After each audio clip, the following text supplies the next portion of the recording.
Hi and welcome to the video that today I'm making is just a simple review of a product that I had. Last year I went out to buy a keyboard. I've been working in computers for a few years and I had all sort of keyboards. Cheap, expensive, ultra cheap, disgustingly expensive. And I would say that at the end of the day it's one of those things that you need to experience in order to understand if it is for you and if it's that good. There is no review in the market that it will tell you exactly how good it is, but it will give you a little bit of guidance. So for all those that are fanatical of reviews on the net, just remember to keep focus on the main thing. Try it yourself. Now, last year in August, I built up a new system. And you see, this is the brand of the product that I bought. I brought this keyboard together with the hardware to build up my own computer. Now, the purpose of the computer are as anybody else out there: video editing, picture editing, CV sending, email receiver, social media checker, and of course, gaming. The keywords that I had before, as I mentioned, is they cover the whole range, from the cheapest to the most expensive, from membrane to mechanical. I really didn't care too much about what was going to be better, but what it suits me. And in this case, unfortunately, I had to choose by force because it was a long weekend and there was nothing else on the shop. Now, the shop had a fair trade of very expensive keyboards, but with very well recognized brands. And in between that, it had Habit. Habit apparently is a little brand, one of those many challengers for the throne out there. And they were selling like candy. So I figured it out, okay, if you're saying that the price is a little bit lower than the rest and they have similar functionality, why not? And to my surprise, the keyboard since day one was a piece of crap. I actually had to change it 3 times. Two of those in the same shop and the third one in another shop that to my surprise they only had this keyboard. So at this point I said, okay, leave it. Just use what you got.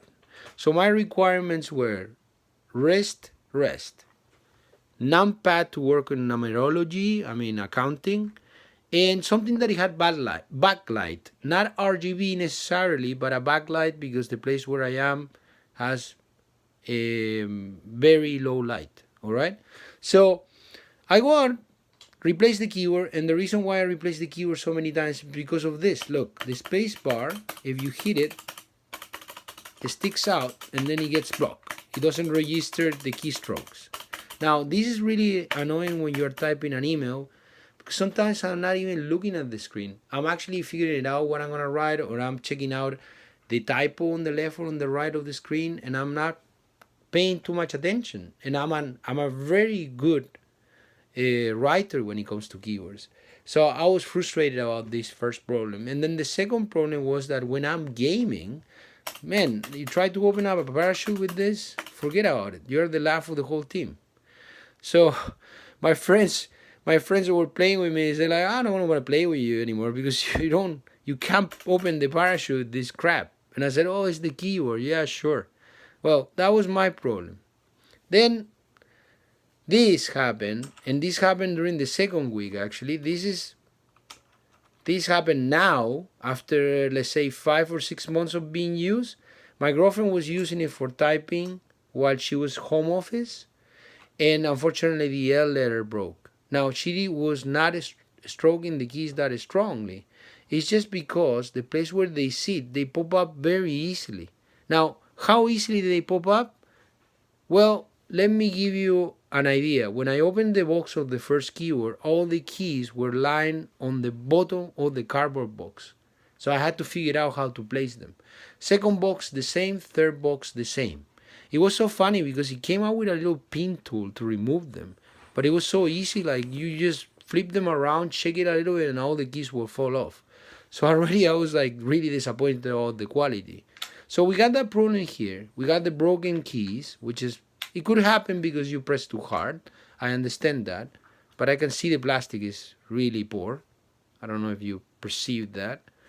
And then on top of that, I had problems with the manual. The manual was written in English, but a really poor English. I'm not a native speaker myself. You can hear that I have a Spanish accent, but I'm a well nurtured in the language of English and the grammar of English. And when you read these manuals, you say, "Oh my God, it's one of those Chinese mockups." Now, I'm not referring to Chinese people as bad people.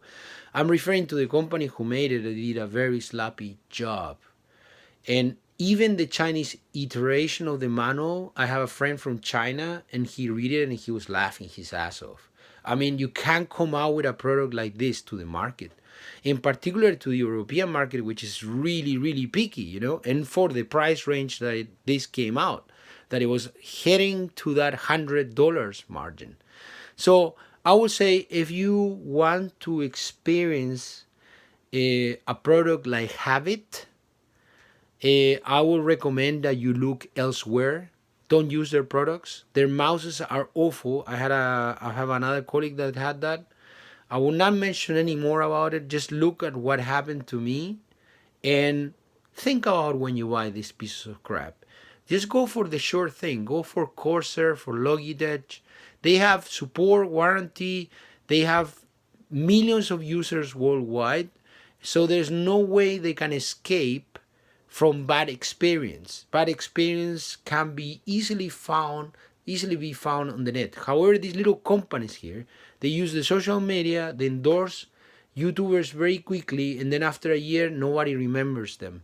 So keep an eye on this brand, keep an eye on this logo, because this logo has been changed in regions. I don't know if it's a copyright thing or it's maybe because they're trying to reinvent themselves, but that model that I showed you earlier, that model here in the back of the keyboard, remains the same in every single region, but it changes slightly the layout, not based on the language regionally, but it changes the layout. That's it. It changes the type of mechanical switches that they choose. Now, I have a question for anybody who's looking at this video. I want to know what mechanical switch we got here. I have no idea. I have no experience, but I just want to know why. Because, as I mentioned before, the product was branded under the same model everywhere I went to look from in the net. And some of them claim that they have the Cherry MX. Some others claim that they have the Cherry MX red and brown. I'm not entirely sure, but this doesn't sound to me like a Cherry connector. And the distance of travel is quite long. So that's it. I hope you enjoy, and I will have some more crappy reviews to show you.